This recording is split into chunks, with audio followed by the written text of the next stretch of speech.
வணக்கம். இன்றைய முக்கிய செய்திகள். அதிமுகவின் கதவை மூடிய இபிஎஸ், டிவிகேக்கு நோ. திமுகவே தஞ்சம். அமைச்சர் பதவியில் ஆசையில் ஓபிஎஸ். அரசியல் வட்டாரத்தில் பரபரப்பு. அதிமுகவில் மீண்டும் இணைவதற்கான கதவுகளை எடப்பாடி பழனிசாமி முழுமையாக மூடிவிட்டதால் ஓ பன்னீர்செல்வம் தனது அடுத்த கட்ட அரசியல் நகர்வு குறித்து ஆதரவாளருடன் ஆலோசனை நடத்தியதாக தகவல் வெளியாகியுள்ளது.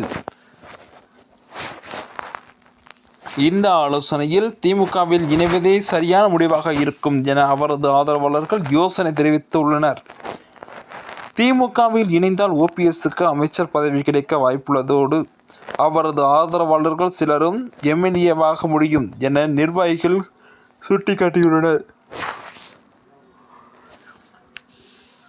அதே சமயம் நடிகர் விஜயின் தமிழக வெற்றிக் கழகத்துடன் கூட்டணி அமைந்தால் அது அதிமுகவின் தோல்விக்கு வேண்டுமானால் காரணமாக இருக்குமே தவிர தங்களுக்கு பெரிய அளவில் எந்த அரசியல் பலனும் தராது என்றும் அவர் கருத்துகள் தெரிவித்துள்ளனர். இது புலம் ஒரு புறம் இருக்க இவரது ஆசை நிறைவேறுமா என்பதை பொறுத்திருந்து காண்போம்.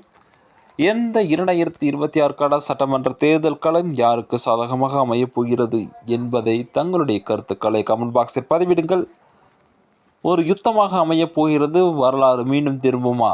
புதிய கட்சியான தாவேகா தலைவர் விஜய் வெற்றி பெறுவாரா அல்லது முதிர்ச்சியடைந்த கட்சிகளில் போட்டியிடும் திமுகவில் முதல்வர் மு.க. ஸ்டாலின் வெற்றி பெறுவாரா அல்லது எதிர்க்கட்சி தலைவரான எடப்பாடி பழனிசாமி வெற்றி பெறுவாரா அல்லது நாம் தமிழர் கட்சி சீமான் வெற்றி பெறுவாரா அல்லது தேமுதிகவில் போட்டியிடும் பிரேமலதா விஜயகுமார் வெற்றி பெறுவாரா? பொறுத்திருந்து காண்போம். நன்றி. இது போன்ற செய்திகளை உடனுக்குடன் தெரிந்து கொள்ள நமது நியூஸ் இணைந்திருங்கள். நன்றி. மீண்டும் சந்திப்போம்.